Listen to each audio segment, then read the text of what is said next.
우선 좀 시키고 시작해야 될 것 같습니다. 이제 보통 평소에는 편하게 천하람 위원장을 호칭하고 이렇게 하는데 이렇게 먼저 말하고 시작하겠습니다.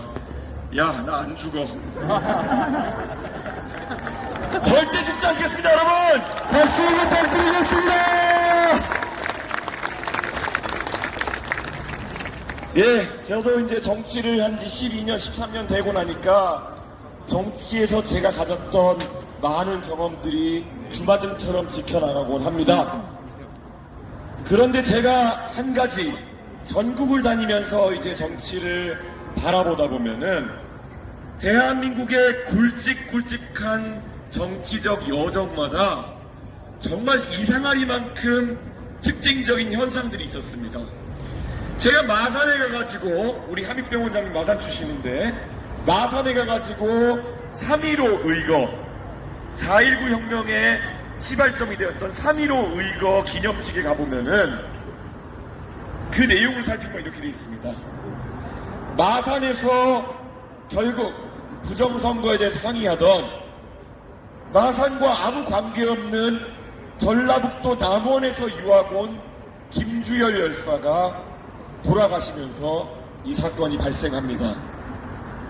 그런데 결국 대한민국 1공화국을 몰락시킨 그 4.19라는 거대한 혁명의 시발점은 어쩌면은 민주주의에 대해서 아니면 정치에 대해서 굉장한 관심은 없었을지도 모른, 하지만 정말 아닌 것을 보고 불의를 참지 못하고 나섰을 남원에서 유학 온 김주열이라는 사람에게서 시작했던 겁니다.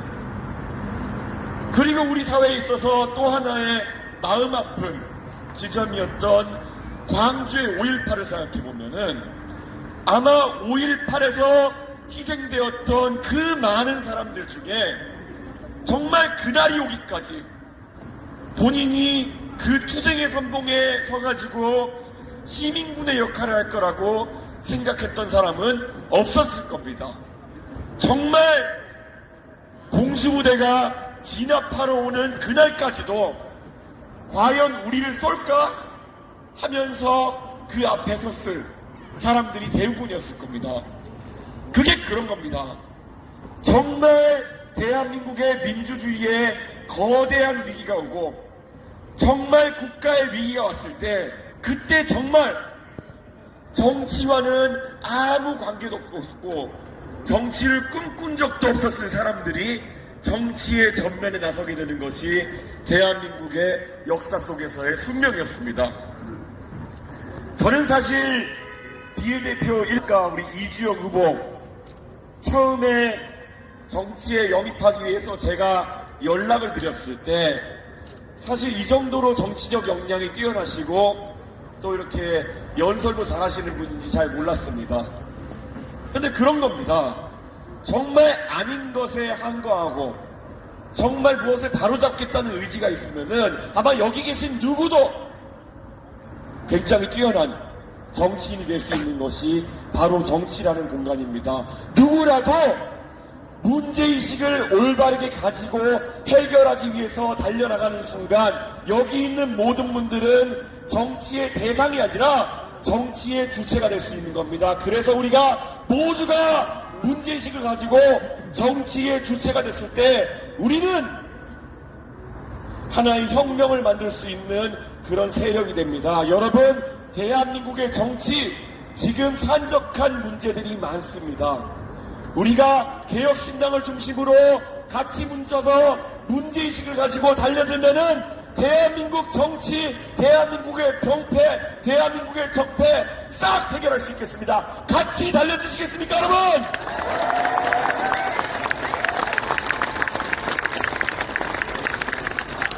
이준석! 언론에서 윤석열 정부가 지금 실정을 거듭하자 결국 이번 선거는 윤석열 정부를 심판하는 선거가 될 것이라는 예측을 합니다. 저는 그 분석에 대해서 어느 정도 동의합니다. 그런데 지금까지 그러면은 가장 윤석열 정부에 대해서 구체적이고 또 용기 있게 지적해왔던 사람들이 누군가를 생각해 본다면 저는 단언코 저는 우리 개혁신당의 주축 멤버들이 바로 가장 용기 있는 지적을 했던 사람들이다 이렇게 생각합니다. 왜 그렇습니까?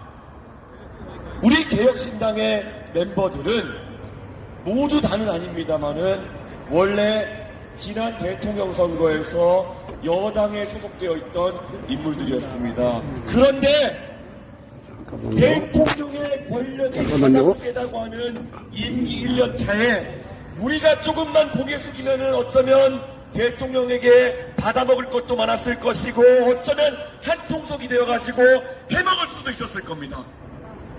그런데 우리는 그럴 용기가 없었습니다. 우리는 국민을 배신할 용기가 없었습니다. 그렇기 때문에 우리는 국민의힘에서 가지고 있던 모든 자산을 모든 정치적 영광을 포기하고 나와서 찬 곳에서 시작하기로 했습니다. 왜 그렇습니까? 적어도 우리가 정치하는 데 있어서 버리고 싶지 않았던 것은 우리 스스로에 대한 그리고 국민에 대한